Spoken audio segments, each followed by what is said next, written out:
Buenas noches, paranoicos. Buenas noches, compañeros. Nos encontramos aquí, reunidos una noche más, listos para comenzar con nuestro próximo libro, el primero para adultos de toda esta lista. Patas arriba, la escuela del mundo al revés, por Eduardo Galeano o Gareano, no sé, pero bueno, vamos a ver. En la primera página hay una dedicatoria de cierta persona hacia otra persona. Wow, es una dedicatoria muy dura. Bueno, es una dedicatoria de parte de mi padre hacia mi mamá. Y ahora entiendo por qué este libro estaba en la tienda de mi mamá, porque seguro fue regalado por él hacia ella. Así que esto va a ser muy interesante. No puedo poner la dedicatoria ni puedo leerla porque necesitaría el permiso de ambos para hacerlo y no. Así que bueno. Eduardo Galeano, es Galeano, ok. Eduardo Galeano, patas arriba, la escuela del mundo al revés. Con grabados de José Guadalupe Posada, creo, porque está medio despintada esa parte. Ediciones del Chanchito. Ok. Genial. Ahí abajo literalmente dice ediciones del Chanchito. No sé quién chingados era el Chanchito, pero gracias, Chanchito. Ok. Primera edición en ediciones de Chanchito, noviembre de 1998. Segunda edición en ediciones de Chanchito, diciembre de 1998. Tercera edición en ediciones de Chanchito, marzo de 1999. Textos, carátula y diseño interior de Eduardo Galeano.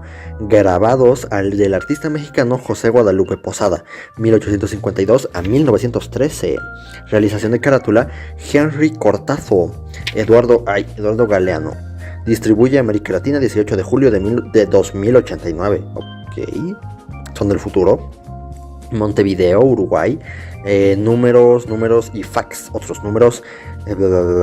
ISBN, tu culo. Depósito legal, tus nalgas. Edición impresa, tu pinche verga. Edición al cuidado de Joaquín García Ballestero. Impreso en Imprenta Rosgal S.A. Mariano Moreno 278. Número de teléfono. Montevideo, Uruguay. La creación literaria. Aquí hay varios dibujitos, pero no los voy a poder poner todos porque son demasiados. Pero bueno, para Elena, este libro que le debía. No sé quién será Elena, pero ahí está, para ti, Elena. Patas arriba tiene muchos cómplices. Es un placer denunciarlos. José Guadalupe Posada, el gran artista mexicano muerto en 1913, es el único inocente. Los grabados que acompañan este libro, esta crónica, fueron publicados sin que el artista se enterara. En cambio, otras personas colaboraron sabiendo lo que hacían y lo hicieron con entusiasmo digno de mejor causa. El autor empieza por confesar que no hubiera podido cometer estas páginas sin la ayuda de Elena Villagra, Carl Ubener, Jorge Marchini y su ratoncito electrónico. Leyendo y comentando la primera tentativa criminal, también participaron de la maldad Walter Achugar, Carlos Álvarez, Insuanilo Batista, Roberto Vergalí, David Gampora, Antonio Doñate, Gonzalo Fernández, Marc Fried, Juan Gelman, Susana Iglesias, Carlos Machado, Mariana Maetas o Mactas, Luis Niño, Raquel Villagra y Daniel Weinberg. Alguna parte de la culpa, quién más, quién menos, tiene Rafael Balbi, José Barrientos, Mauricio Beltrán, Susan Bergols, Rosa Olmo, Milton de Ritis, Claudio Durán, Juan Gasparini, Claudio Grez, Pier Paolo Marchetti, Estela Maris Marínez, Dora M. Campos, Norberto Pérez, Rubén Prieto, Pilar Rollo, Ángel Ruiz, Hilary Sandison, Pedro Escarón, Horacio Tubio, Pinio Ungertefere, algo así, Alejandro Valle Baeza, Jorge Ventosilla, Guillermo Walksman, Gaby Weber, Winfried Wolf y Jean Ziegler. Y en Gran Médula también es responsable Santa Rita, la patrona de los imposibles, en Montevideo a mediados de 1998. Primero que nada, este libro es un poco particular. Hasta un momento. Debo decir que ahora que lo abro tiene una ligera esencia a chicle de menta. No sé por qué. Tal vez sea porque tengo 3 chiclecitos ahí subidos encima de mi mesa. Encima de mi mesa súper desordenada, tan desordenada como mi cráneo. Pero bueno, tal vez sea por eso, o tal vez sea por la esencia personal del libro. Vamos a ver. Vayan pasando, señores y señores, vayan pasando, entren en la escuela del mundo al revés, que se alce la linterna mágica, imagen y sonido, la ilusión de la vida. En obsequio del comundo estamos ofreciendo, para ilustración del público presente, y buen ejemplo de las generaciones venideras. Vengan a ver el río que echa fuego, el señor sol iluminando la noche, la señora luna en pleno día, las señoritas estrellas echadas del cielo, el bufón sentado en el trono del rey, el aliento de Lucifer nublando el universo, los muertos paseándose con un espejo en la mano, brujos, saltimbanquis, dragones y vampiros, la varita mágica que convierte a un niño en una moneda, el mundo perdido en un juego de dados, no confundir con las groseras imitaciones. Dios bendiga a quien vea, Dios perdone a quien no, personas sensibles y menores abstenerse, basado en los pregones de la linterna mágica del siglo XVIII. Ok, yo no soy menor ni soy muy sensible, así que vamos a ver. Programa de estudios, la escuela del mundo al revés, educando con el ejemplo, los alumnos, curso básico de injusticia, curso básico de racismo y de machismo, cátedras del miedo, la enseñanza del miedo, la industria del miedo, clases de corte y confección, cómo elaborar enemigos a medida, seminario de ética, trabajos prácticos, cómo triunfar en la vida y ganar amigos, lecciones contra los vicios inútiles, clases magistrales de impunidad, modelos para estudiar, la impunidad de los cazadores de gente, la impunidad de los exterminadores del planeta, la impunidad del sagrado motor. Pedagogía de la soledad. Ok. Pedagogía de la soledad. Lecciones de la sociedad de consumo. Curso intensivo de incomunicación. La contraescuela. Traición y promesa del fin del milenio. El derecho al delirio. Mensaje a los padres. Hoy en día ya la gente no respeta nada. Antes poníamos en un pedestal la virtud, el honor, la verdad y la ley. La corrupción campea en la vida americana de nuestros días, donde no se obedece a otra ley. La corrupción es la única ley. La corrupción está minando este país. La virtud, el honor y la ley se han esfumado de nuestras vidas. Declaraciones de Al Capone al periodista Cornelius Vanderbilt Jr., entrevista publicada en la revista Liberty el 17 de octubre de 1931, unos días antes de que Al Capone marchara preso. Ok, me asusté un momento porque de repente estaba hablando y se escuchó un pitido en mi oído. Este es el derecho. En el derecho me asusté porque ya estaba diciendo, oh no otra vez, pero se desapareció ya. Debe ser porque estaba hablando muy fuerte. Voy a moderar un poquito el volumen de mi voz, no se preocupen por eso. Eso yo lo leí. Si Alicia volviera hace 130 años, después de visitar el País de las Maravillas, Alicia se metió en un espejo para descubrir el mundo al revés. Si Alicia renaciera en nuestros días, no necesitaría atravesar ningún espejo, le bastaría con asomarse a la ventana. Si usted decide entrenar a su perro, merece una felicitación porque tomó la decisión correcta. En poco tiempo descubrirá que los roles entre el amo y el perro están perfectamente claros. Centro Internacional Purina, la escuela del mundo al revés. Educando con el ejemplo, los alumnos, curso básico de injusticia y curso básico de racismo y machismo. Aquí vamos. Educando con el ejemplo. La escuela del mundo al revés es la más democrática de las instituciones educativas. No exige examen de admisión, no cobra matrícula y gratuitamente dicta sus cursos a todos y en todas partes, así en la tierra como en el cielo. Por algo es la hija del sistema que ha conquistado por primera vez en toda la historia de la humanidad el poder universal. En la escuela del mundo al revés, el plomo aprende a flotar y el corcho a hundirse, las víboras aprenden a volar y las nubes aprenden a arrastrarse por los caminos. Los modelos de éxito. El mundo al revés premia al revés, desprecia la honestidad, castiga el trabajo, recompensa la falta de escrúpulos y alimenta el canibalismo. Sus maestros calumnian a la naturaleza. La injusticia, dicen, es ley natural. Milton Friedman, uno de los miembros más prestigiosos del cuerpo docente, habla de la tasa natural de desempleo por ley natural, comprueban Richard Herrenstein y Charles Murray. Los negros están en los más bajos peldaños de la escala social. Para explicar el éxito de sus negocios, John D. Rockefeller solía decir que la naturaleza recompensa a los más aptos y castiga a los inútiles. Un siglo después, muchos dueños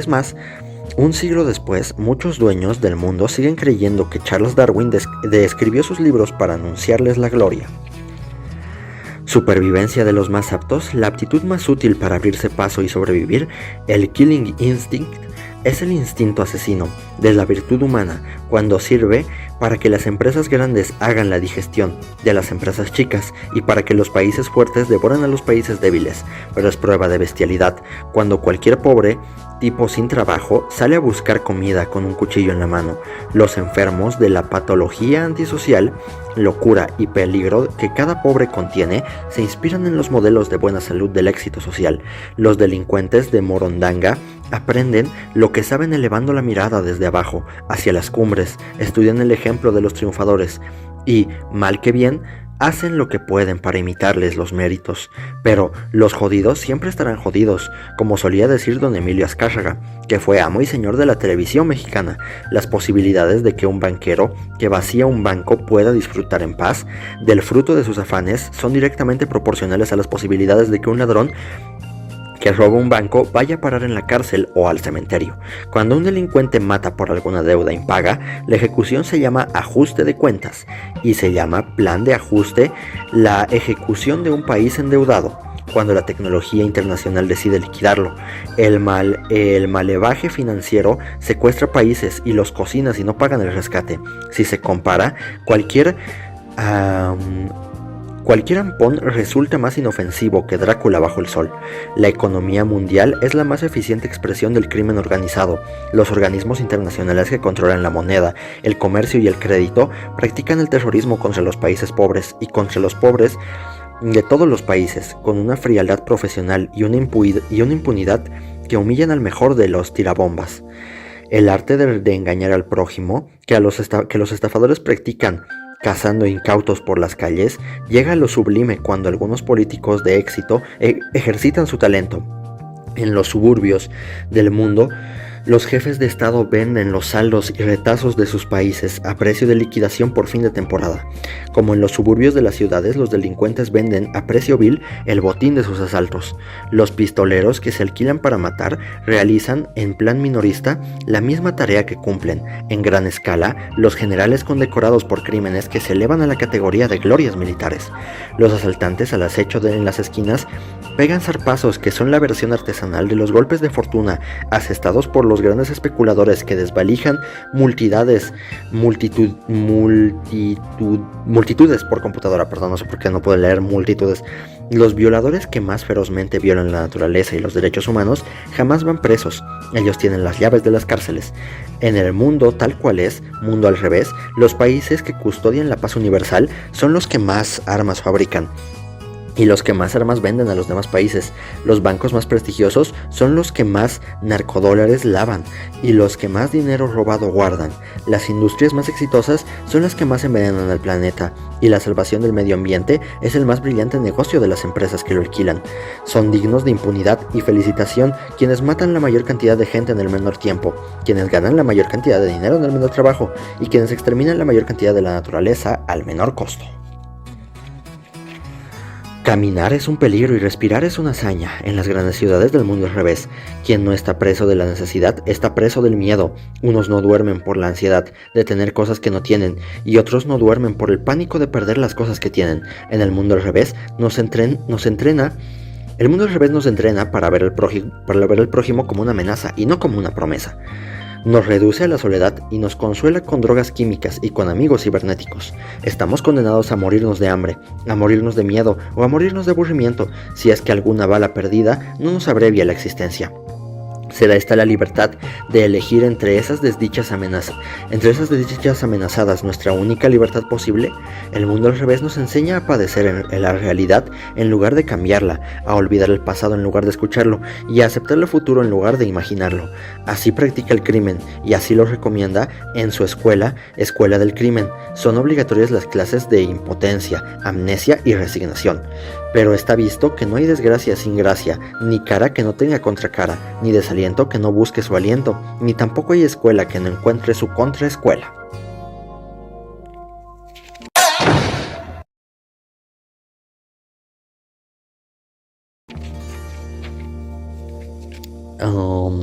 ¿Qué dicen? ¿Le continuó? Como dos, ¿no? Ok, va.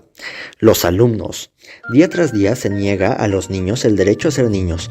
Los hechos de que se burlan de ese derecho imparten sus enseñanzas en la vida cotidiana. El mundo trata a los niños ricos como si fueran dinero, para que se acostumbren a actuar como el dinero actúa. El mundo trata a los niños pobres como si fueran basura, para que se conviertan en basura. Y a los del medio, a los niños que no son ricos ni pobres como yo, los tiene atados a la pata del televisor, para que desde muy temprano acepten como destino la vida prisionera. Mucha magia y mucha suerte tienen los niños que consiguen ser niños. Los de arriba, los de abajo y los del medio. En el océano del desamparo se alzan las islas de privilegio. Son lujosos campos de concentración donde los poderosos solo se encuentran con los poderosos y jamás se pueden olvidar, ni por un ratito, que son poderosos. En algunas de las grandes ciudades latinoamericanas, los secuestros se han hecho costumbre y los niños ricos crecen encerrados dentro de la burbuja del miedo. Habitan mansiones amuralladas, grandes casas o grupos de casas rodeadas de cercos electrificados y de guardias armados. Y están día y noche vigilados por los guardaespaldas y por las cámaras de los circuitos cerrados de seguridad.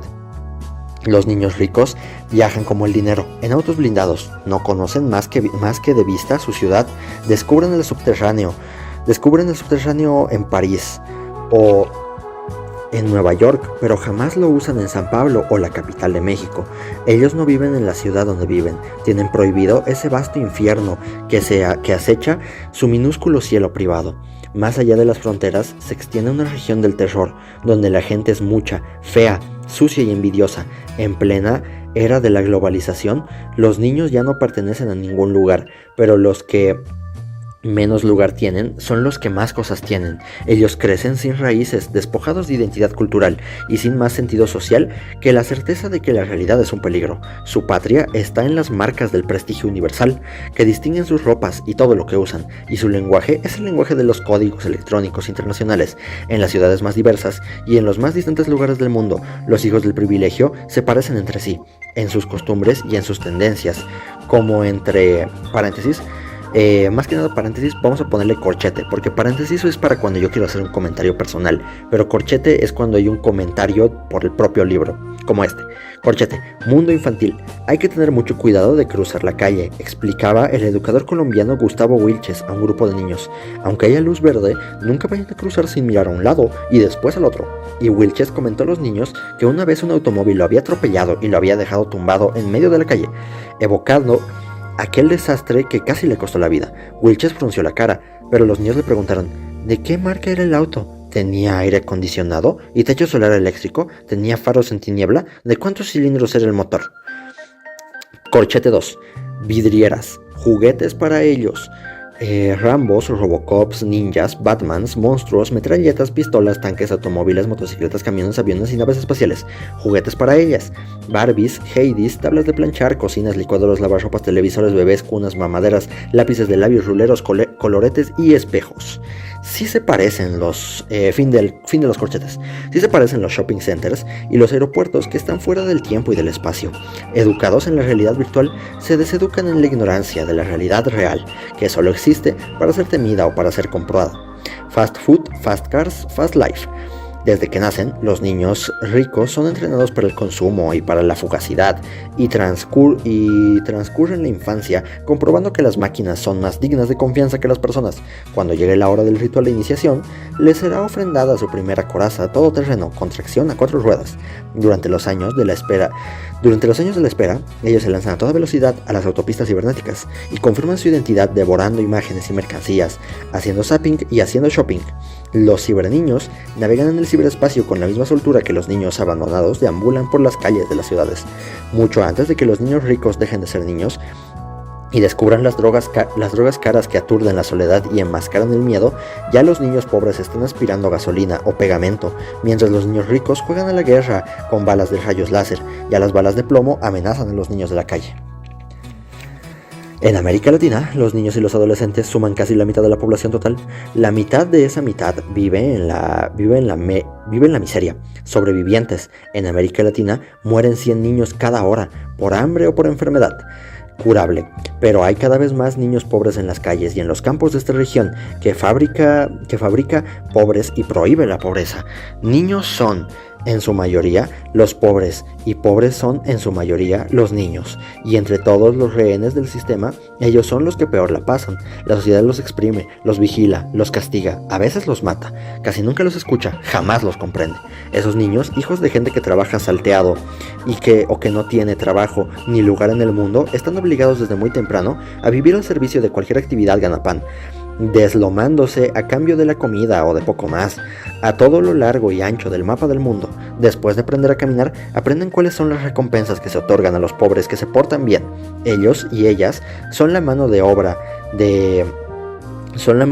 gratuita de los talleres, las tiendas y las cantinas caseras, o son la mano de obra a precio de ganga de las industrias de exportación que fabrican ropa deportiva para las grandes empresas multinacionales, trabajan en las faenas agrícolas o en los trajines urbanos, o trabajan en su casa, al servicio de quien allí mande. Son esclavitos o esclavitas de la economía familiar o del sector informal o de la economía globalizada, donde ocupan el escalón más bajo de la población activa al servicio del mercado mundial.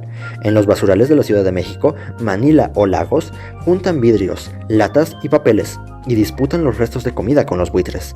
Se sumergen en el mar de Java buscando perlas, persiguen diamantes en las minas del Congo. Son topos en las galerías de las minas del Perú, imprescindibles por su corta estatura, y cuando sus pulmones no dan más, van a parar en los cementerios clandestinos.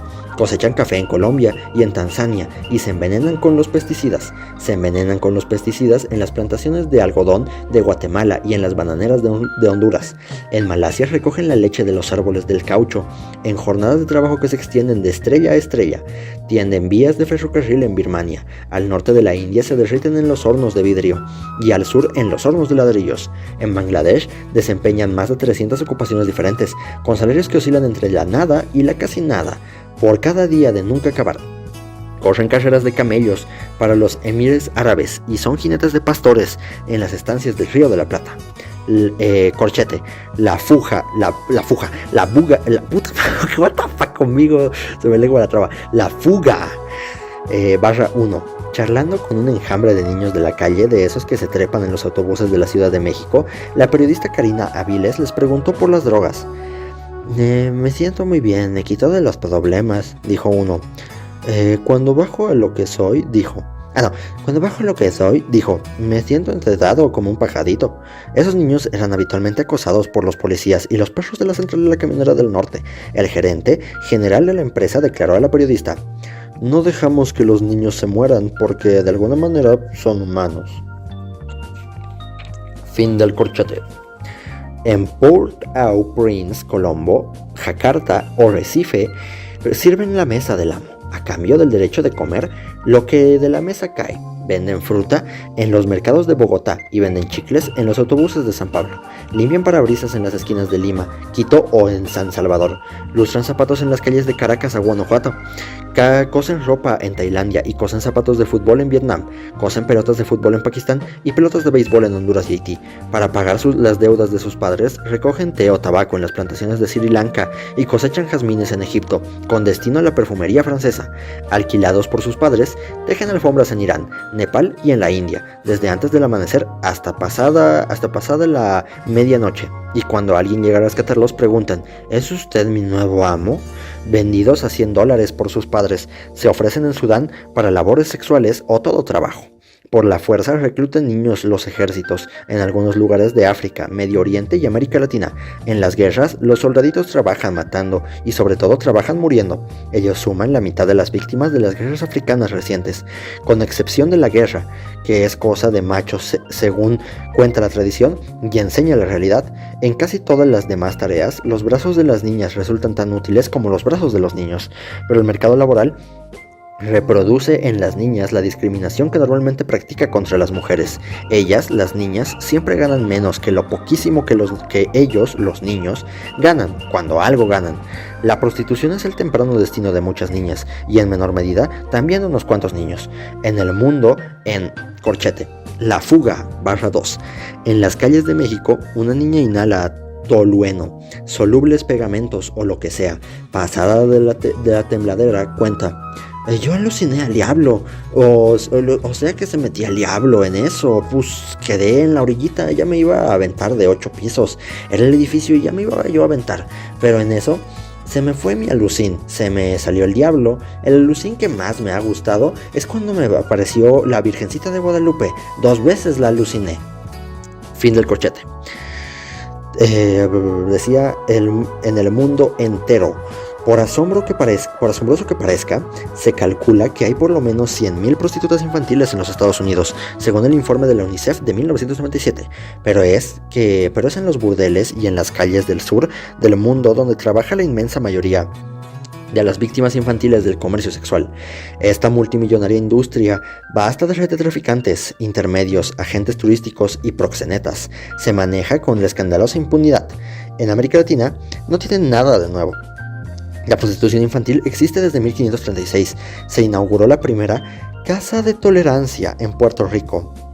Actualmente, medio millón de niñas brasileñas trabajan vendiendo el cuerpo en beneficio de los adultos que las explotan, tantas como en Tailandia, no tantas como en la India. En algunas playas del Mar del Caribe, la próspera industria del turismo sexual ofrece niñas vírgenes a quien pueda pagarlas. Cada año aumenta la cantidad de niñas arrojadas al mercado del consumo.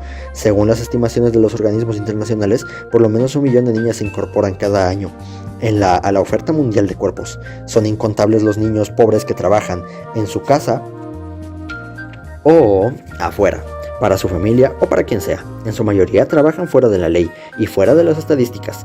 Y los demás niños pobres, de los demás son muchos los que sobran. El mercado no los necesita, ni los necesitará jamás. No son rentables, jamás lo serán. Desde el punto de vista del orden establecido, ellos empiezan robando el aire que respiran y después roban todo lo que encuentran. Entre la cuna y la sepultura, el hambre o las balas suelen interrumpirles el viaje. El mismo sistema productivo que desprecia a los viejos teme a los niños. La vejez es un fracaso, la infancia es un peligro. Cada vez hay más niños marginados que nacen con tendencia al crimen. Al decir de algunos especialistas, ellos integran el sector más amenazante de los excedentes de la población. El niño como peligro público, la conducta antisocial del menor en América. Es el tema recurrente de los congresos panamericanos del niño. Desde hace ya unos cuantos años, los niños que vienen del campo a la ciudad y los niños pobres en general son de conducta potencialmente antisocial.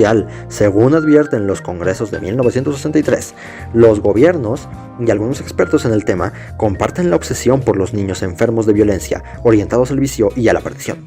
Cada niño contiene una posible corriente de el niño, y es preciso prevenir la devastación que puede provocar.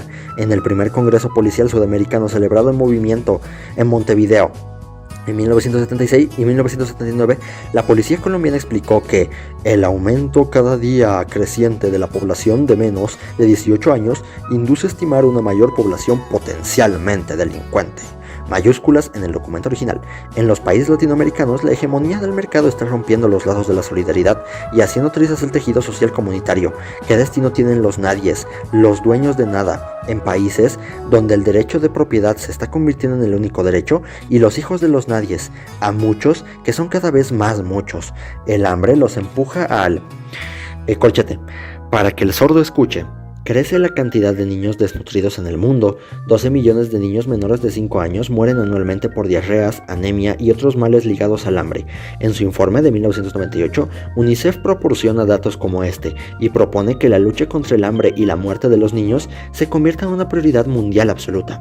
Y para que así sea, recurre al único argumento que puede tener hoy por hoy: eficacia. Las carencias de vitaminas y minerales en la alimentación cuestan a algunos países el equivalente de más de un 5% de su Producto Nacional en Bruto en vidas perdidas, discapacidad y menor productividad. Fin del corchete. Robo a la mendicidad y a la prostitución y a la sociedad de consumo los insulta ofreciendo lo que niega, y ellos se vengan lanzándose al asalto. Bandas de desesperados unidos por la certeza de la muerte que espera. Según UNICEF, en 1995 había 8 millones de niños abandonados, niños de la calle, en las grandes ciudades latinoamericanas. Según la organización Human Rights Watch, en 1993, los escuadrones parapoliciales asesinaron a 6 niños por día en Colombia y a 4 por día en Brasil. Entre una punta y la otra, el medio, entre los niños que viven prisioneros de la opulencia y los que viven prisioneros del desamparo, están los niños que tienen bastante más que nada, pero mucho menos que todo. Cada vez son menos libres los niños de clase media. Que te dejen ser, que no te dejen ser, esa es la cuestión. Supo decir Chumi Chumes, humorista español. A estos niños se les confisca la libertad día tras día. La sociedad que sacraliza el orden genera el desorden. El miedo medio. El piso cruje bajo los pies, ya no hay garantías, la estabilidad es inestable, se evaporan los empleos, se desvanece el dinero, llegar a fin de mes es una hazaña. Bienvenida a clase media, saluda un cartel a la entrada de uno de los barrios más miserables de Buenos Aires. La clase media sigue viviendo en estado de impostura, fingiendo que cumple las leyes y que cree en ellas, y simulando tener más de lo que tiene, pero nunca le ha resultado tan difícil cumplir con esta abnegada tradición. Esta clase de media asfixiada por las deudas, paralizada por el pánico, y en el pánico cría a sus hijos, pánico de vivir, pánico de caer, pánico de perder el trabajo, el auto, la casa, las cosas, pánico de no llegar a tener lo que se debe tener para llegar a ser, en el clamor colectivo por la seguridad pública amenazada por los monstruosos del delito que acecha. La clase media es la que más alto grita, defiende el orden como si fuera su propietaria, aunque no es más que una inquilina agobiada por el precio del alquiler y la amenaza de desalojo. Atrapados en las trampas del pánico, los niños de clase media están cada vez más condenados a la humillación del encierro perpetuo. En la ciudad del futuro, que ya está siendo la ciudad del presente, los teleniños, vigilados por niñeras electrónicas, contemplarán la calle desde alguna ventana de sus telecasas, la calle prohibida por la violencia o por el pánico a la violencia, la calle donde ocurre siempre lo peligroso y a veces prodigioso espectáculo de la vida. Fuentes consultadas, ahí hay un montón de fuentes que no los voy a leer porque es un chingo, y creo que ahora sí podemos decir eso es todo por ahora.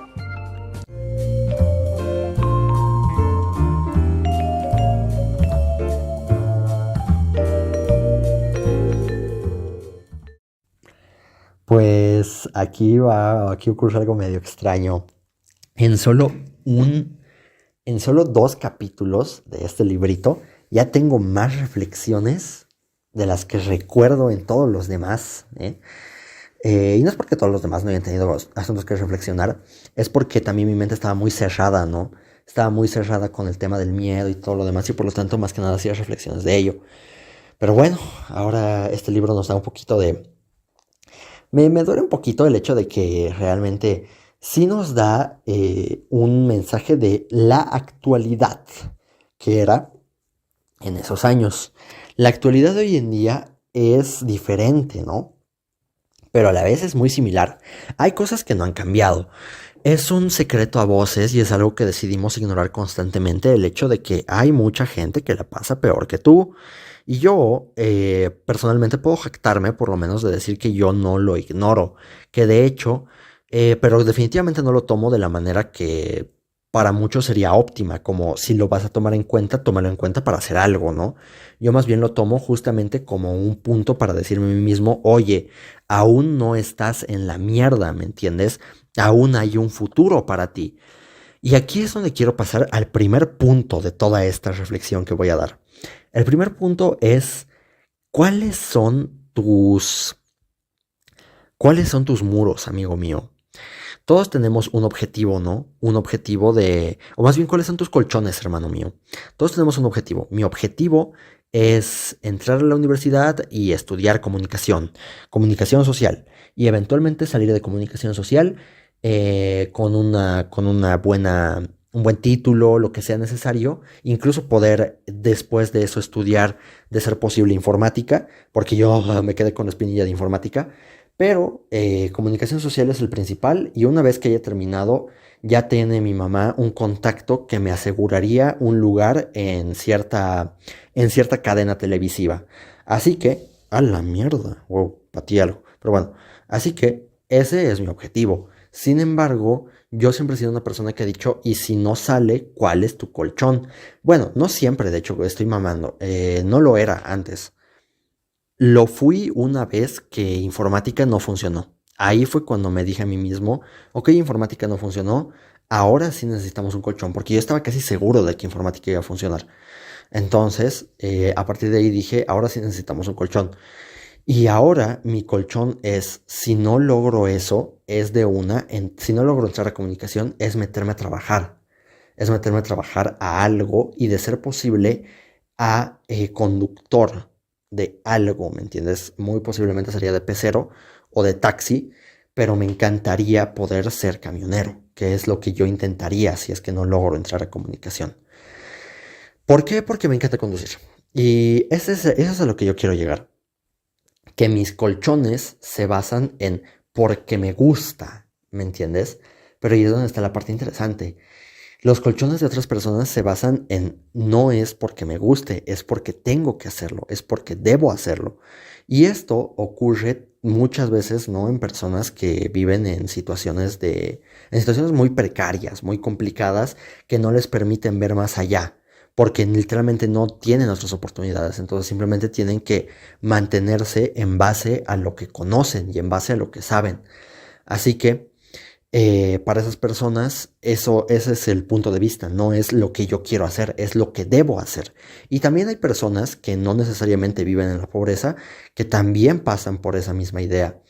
Y es bastante triste, ¿no? Es bastante triste el hecho de decir, no, realmente yo no me interesa lo que me guste, yo solo voy a hacer lo que tengo que hacer para poder conseguir dinero, para poder ganar dinero. Por eso es que creo que nos agrada tanto las vidas de las personas que sí lograron subsistir en base a lo que les gusta.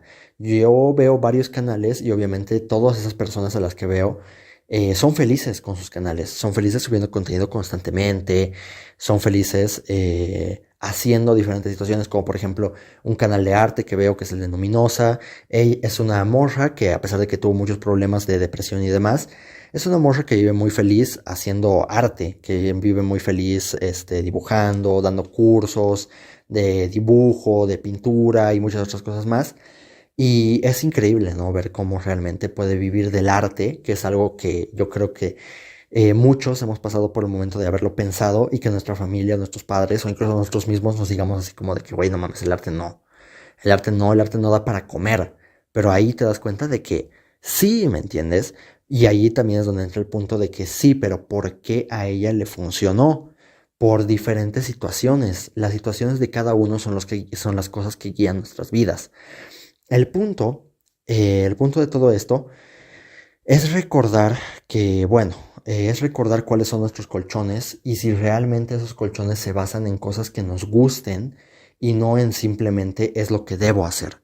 Trata de que eso sea tu vida, no el qué tengo que hacer, sino el qué quiero hacer. Como segundo punto es la actualidad. Creo que, bueno, la mayoría de personas que están acá deben ser jóvenes y tienen sus padres, ¿no? Y sus padres seguramente les habrán dicho así como de que no, en mis tiempos no había psicólogos y todas esas madres y no, y es que tal y cual. Yo por suerte puedo decir que tengo una mamá que me entiende muy, muy bien y que no tiene miedo y que no tiene problemas con escucharme y decirme, tranquilo, está bien. Es más, sé que tú, yo y varias personas necesitamos ayuda psicológica y en cuanto tenga la oportunidad te voy a conseguir ayuda psicológica, pero por el momento te ruego que superes tus problemas o trates de mantenerlos a raya por tu cuenta.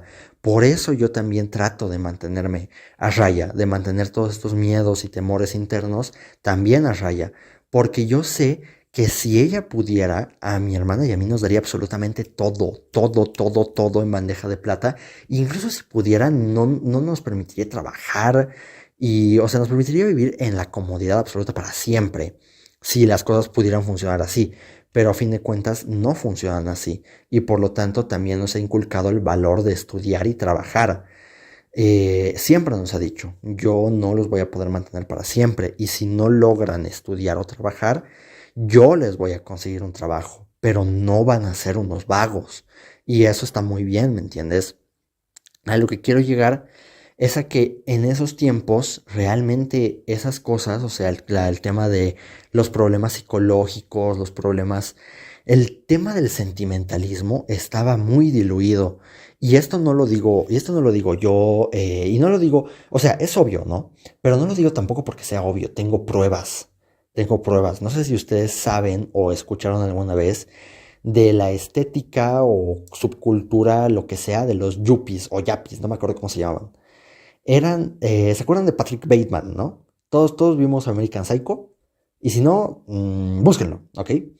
El punto es que era un tipo que iba con traje, que iba hacia Wall Street, algo así, o el lobo de Wall Street, ya. Y lo que se inculcaba era que ese tipo de personas eran las personas exitosas, las personas que se la pasaban bien en la vida, las personas que ya lo habían logrado todo, güey, que tenían traje, tenían corbata, nunca tenían problemas emocionales, siempre demostraban seguridad y a cualquier lado que iban sabían hacer dinero, sabían negociar con las personas y los hombres que eran de ese estilo eran mejores que los demás hombres porque siempre estaban seguros de ellos mismos y siempre podían proveer para la mujer. Y las mujeres de ese estilo también eran las mejores, porque sí, también había mujeres, y también eran las mejores porque ellas también podían mantenerse completamente solas, no necesitaban de absolutamente nadie y por lo tanto todas las codiciaban. Entonces, ese era el punto de vista de la vida de esos años realmente.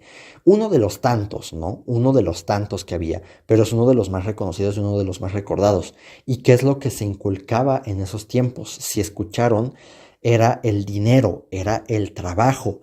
Lo que querían las personas y los jóvenes que estaban saliendo, que estaban entrando a la universidad, era todos estudiar temas económicos muy complejos para poder salir de la universidad y tirarse de lleno a las fauces de Wall Street y de la economía global.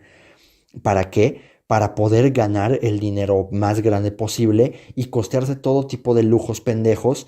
Y a fin de cuentas, creo que el punto era con todos esos lujos y toda esa mierda, poder ignorar, ni siquiera como que mejorar o quitar o eliminar, sino ignorar tus problemas sentimentales y psicológicos personales bajo una imagen de superioridad, de seguridad absoluta que nadie puede derribar. Tú eres el number one. Tú eres el absoluto genio, tú eres el mejor, eres parte del 1%, nadie se puede comparar a ti. Entonces, ¿por qué tienes que sentirte mal? No hay nada que sentirse mal. Como que porque te drogas para mantener ese estilo de vida tan pinches, porque eran jornadas de trabajo de 14 horas, se amaba el trabajar tanto. Entonces, ¿qué? Porque consumes drogas para mantener ese estilo de trabajo. Viejo, ese estilo de trabajo es lo mejor del mundo. Tienes que consumir drogas, consúmelas más. ¿Por qué? Porque tomas y nunca escuchas a tu vieja o incluso le pegas o algo así. Viejo, tienes que desfogarte de alguna manera, entonces hazlo, no hay ningún problema. ¿Por qué? Porque no tienes amigos o algo así. Viejo, los amigos son simplemente otros cabrones que te tienen envidia y te van a querer derribar en algún momento. Así que es mejor que no los tengas. O sea, siempre había alguna manera de justificar el hecho de no querer enfrentar tus problemas emocionales. No creas que los mayores o los adultos no tienen problemas emocionales. Los tienen, los tienen, pero los tienen tan profundamente y tan arraigados que ya simplemente les dan igual, pero están ahí y necesitaban ayuda en su momento y no la pudieron obtener. Tuvieron que chantársela solos y eso claramente puede hacerte pensar que entonces tienen una superioridad porque se lo solucionaron solos, pero tú no sabes, tú no sabes, tú nunca has escuchado, o tal vez sí, y si lo has hecho, entonces te das cuenta de que no es así. Si tú has visto un colapso real de una persona adulta, te das cuenta de que eso solo surge en base a problemas no tratados. Yo, esto va a ser bien pinche raro, ¿ok? Pero yo hace un par de meses leí un cómic. Ok, lo voy a decir. Leí un cómic de MLP, de My Little Pony. Pasamos de un libro bien pinches cabrón, porque está cabrón, está cabrón. Pasamos de un libro bien pinches cabrón a Patrick Bateman, a My Little Pony. Pero así es una conversación conmigo. Esa es una conversación con la mosca. ¿Te gusta? Chido, continúa. Si no, adelante, hermano. Puedes irte, te respeto. Puedes retirarte. Entiendo que no te agrada. Está bien. Pero, si sigues acá, yo hace un tiempo leí un cómic de MLP. Un cómic en el que había así ya una pinche infección zombie y otras pendejadas que ya dan igual. Eso da igual. El punto es que en cierto momento a Fluttershy, que es una de las protas, le llega parte del virus. ¿Y cómo se llama? Y esto provoca que le tengan despellejar, pues, quirúrgicamente para poder evitar que el virus se expanda alrededor de todo su cuerpo.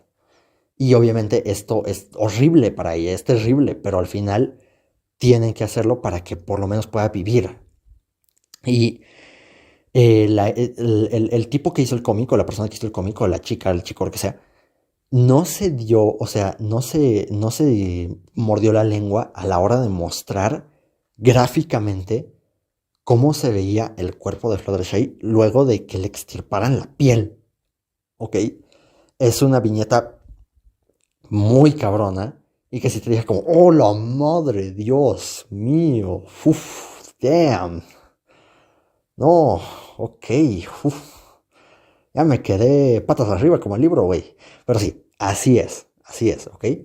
Y eh, ahí es donde ella tiene el apoyo de todas sus amigas para superar ese momento tan traumático y para superar el hecho de que ella se siente como un monstruo y siente que se ve horrible.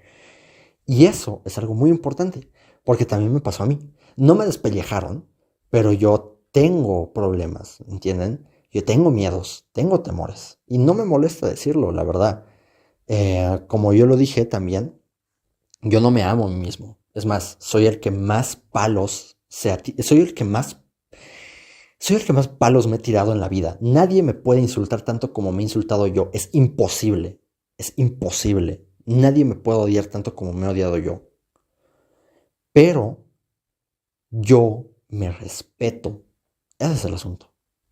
Yo no me quiero, pero me respeto. Y no dejo que nadie realmente me diga, sé que soy horrible, pero no dejo que nadie me diga, ese che, güey, hijo de su puta madre, cara de pinche caca, güey, no mames. Si soy como de que, no mames, ¿tú qué, güey? ¿Tú qué vas a venir aquí a hablar, güey? Y chocas, güey. No mames. Entonces, o sea, ese es el punto, ¿me entiendes? Yo sé que tengo problemas, yo sé que tengo muchos asuntos. Y a fin de cuentas, yo siempre me sentí bastante seguro de mí mismo. Me respeto bastante. Pero el tema es que a partir de cierto punto surge el problema que realmente tumba esa torre. Y me obliga a razonar y pensar, hermano, la cagaste. ¿Qué vas a hacer ahora? Y allí es donde esos pequeños momentos de oscuridad absoluta, son los que forjan a la gente fuerte, ¿me entiendes? Y son los que forjan a tus padres, a tus tíos, a esos hombres y mujeres que tú ves que salen todos los días a trabajar y a chutarse el mundo, porque tienen que hacerlo. Y cuando escuchas sus historias, creo que a todos nos ha pasado escuchar la historia de nuestro padre o nuestra madre, que eran muy tristes, eran muy malas. Y ellos tenían que chutarse todos esos problemas solos, ¿me entiendes? Y yo honestamente puedo pensar y puedo decir, pero ninguno de sus problemas era tan grande como el mío. Ese no es el punto, hermano. El punto es que, porque para este punto creo que ya es claro decir sus problemas no son tan grandes como los míos es una falacia, por así decirlo. Porque los problemas son proporcionalmente grandes en base a quien los mire. Para explicarme, lo voy a hacer rápido.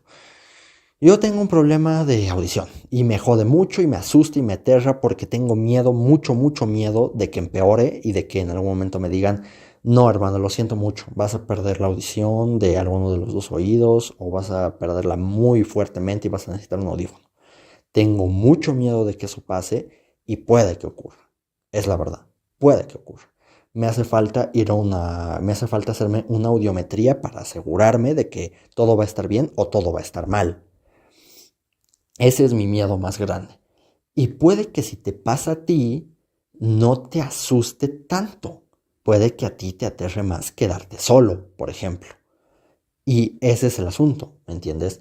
Los problemas asustan a las personas directamente proporcional a cómo ellos los miran.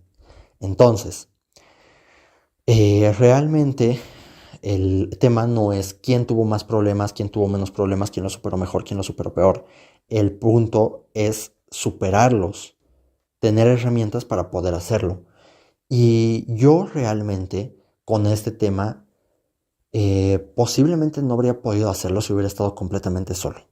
Si hubiera estado completamente solo y en este punto, ¿me entiendes? Porque si hubiera tenido dinero, si hubiera estado solo pero hubiera tenido dinero, me hubiera hecho mi audiometría yo mismo y ya me habría enterado, ¿me entiendes? Y a partir de ahí ya habría tenido una idea más clara de qué hacer con mi vida. Pero si no hubiera tenido dinero, yo muy posiblemente no estaría aquí. No estaría aquí. Habría dicho, no puedo vivir con este miedo, no puedo vivir con este temor, no sé qué hacer con mi vida, adiós a todos, me rindo. Pero ¿qué pasó?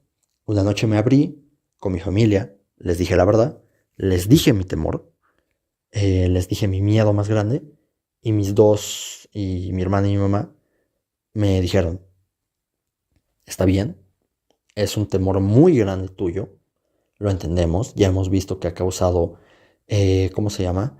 Ejemplos visuales físicos reales en ti, entonces te vamos a apoyar. Te vamos a apoyar con lo que sea que necesites. Y obviamente, y en ese momento yo podría haberles dicho, entonces mañana quiero que me hagan una audiometría. Pero yo dije, no, no. Porque si te están ofreciendo ayuda, tú tienes que ganarte esa ayuda. Así que lo que yo planeo hacer es pedir esa audiometría en cuanto entre a la universidad o en cuanto entre a mis prefacultativos. Eso es lo que planeo hacer. Y ahí ya tendré una idea más clara. Además que creo que sería mejor porque ahí por lo menos yo voy a tener un objetivo, ¿me entienden? Y si todo sale mal, por lo menos podré decir, aún tengo un objetivo. El punto, ya después de todo esto, es que esas son las cosas que realmente te ayudan a superar los problemas. Trabaja inteligentemente, no fuertemente. Nuestros padres, nuestros abuelos, nuestros tíos, la gente mayor se vio obligada, no todos, ¿no? Hubo algunos que sí tuvieron el apoyo de sus padres, el apoyo de su familia para superar sus problemas y esos estuvieron muy bien, muy bien.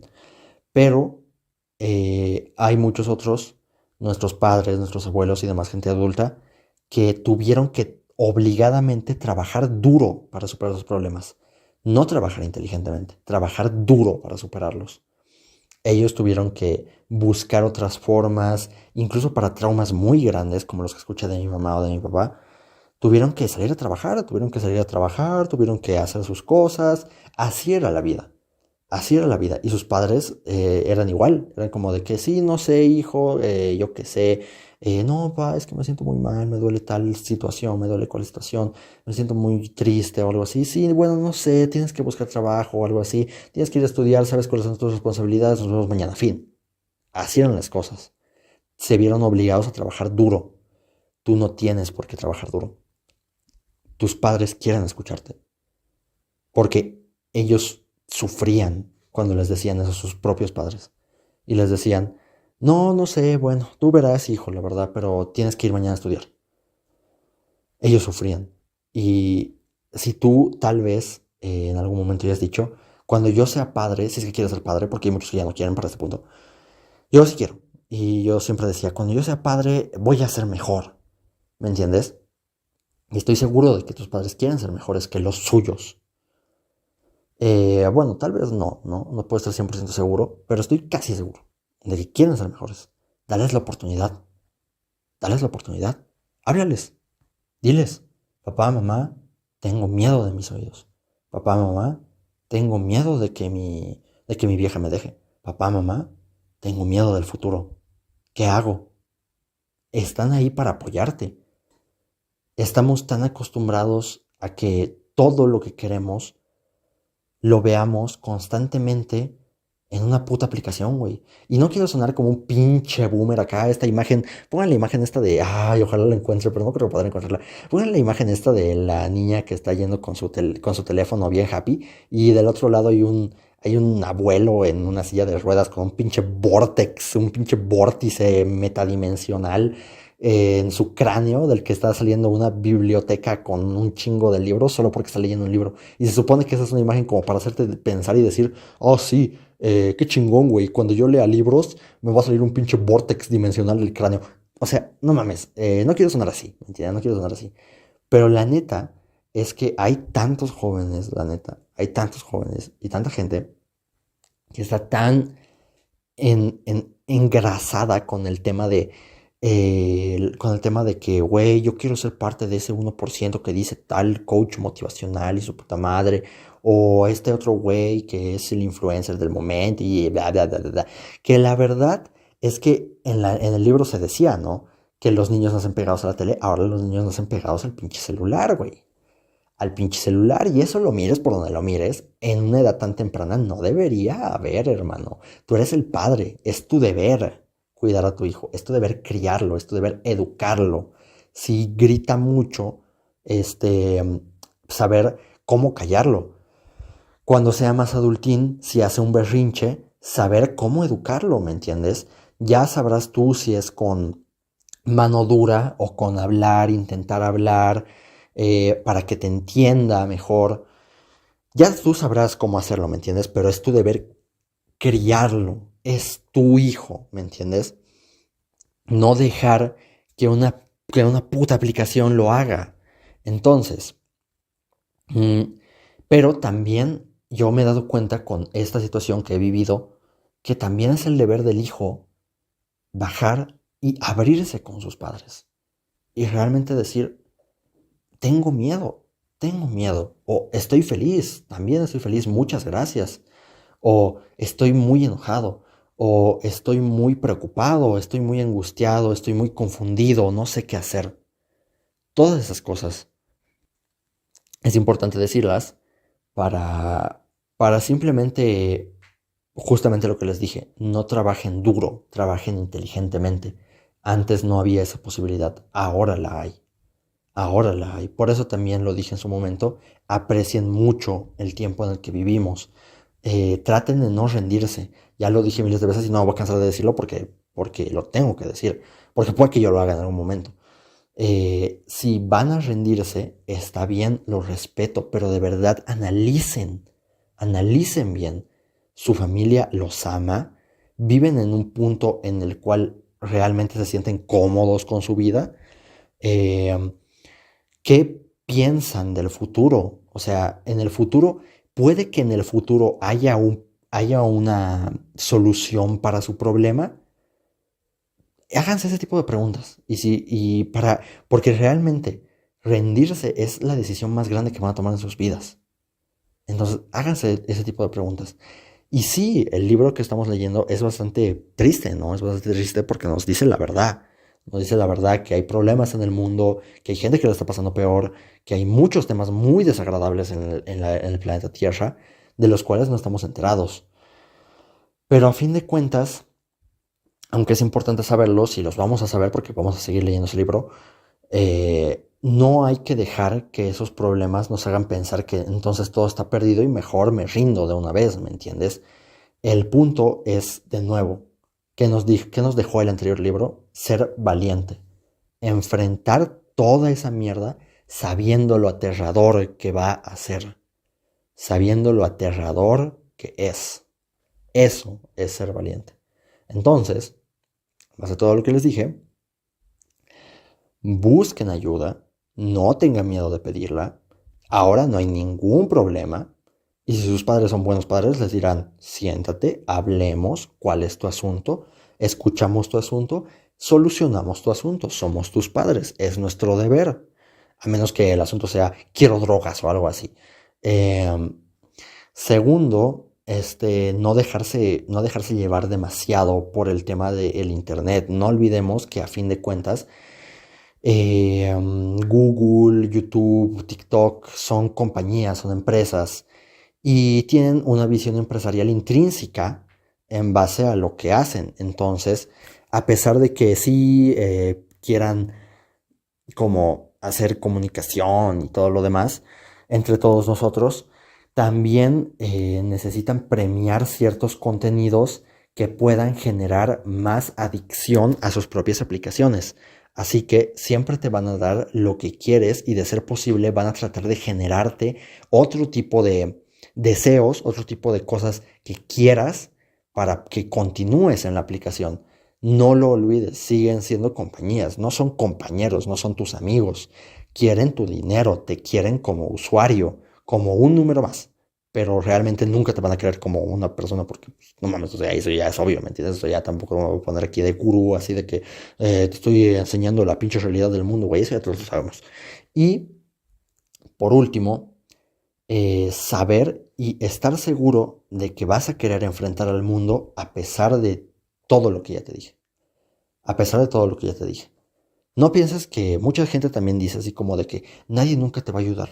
Todo lo que vas a hacer en tu vida lo vas a hacer por ti solo, porque tú solito tienes que hacer las cosas y, o sea, está muy bien, hay que ser independientes, yo mismo lo dije, pero eso no significa que no haya que pedir ayuda. No te cierres a pedir ayuda, ¿ok? Cerrándote no te estás haciendo más fuerte, estás em, estás apretando un globo que eventualmente va a explotar. Y a mí me explotó y me llevó a pensar incluso en rendirme. ¿Me entiendes? Me llevó a pensar incluso en rendirme y pensarlo en serio. Sí, era como de que no, hermano. ¿Cuánto está una pinche pistola en AliExpress? ¿Me entiendes? Me llevó a pensar en rendirme muy seriamente. No dejes que tu globito se infle tanto como para llegarte a hacer pensar cosas así. Habla de tus problemas. Háblalos. Tienes el derecho de hacerlo. Creo que ese es el consejo más importante ahora mismo. Tienes el derecho de hablar a tus problemas. Tienes el derecho de comentarlos. Y de no vivir en este pinche sistema que nos quiere volver a inculcar los pinches yuppies, güey. Trabaja toda la puta vida. Trabaja y trabaja y trabaja. Y siempre intenta, aspira a trabajar en una supercorporación o una superempresa que te utilice y te explote bien cabronamente, porque trabajar 15, 20 horas y solo tener 4 horas para dormir es lo mejor del mundo, viejo. Si tú no trabajas así, la neta eres un pendejo. ¿Por qué te quejas con tus, ¿cómo se llama? Con tus superiores si la neta, están viendo siempre bien compasivos contigo al hacer trabajo, pinche morro, pendejo? No, güey, la neta no. Así que eso es todo por ahora. Ahora sí ya me voy. Muchas gracias y buenas noches.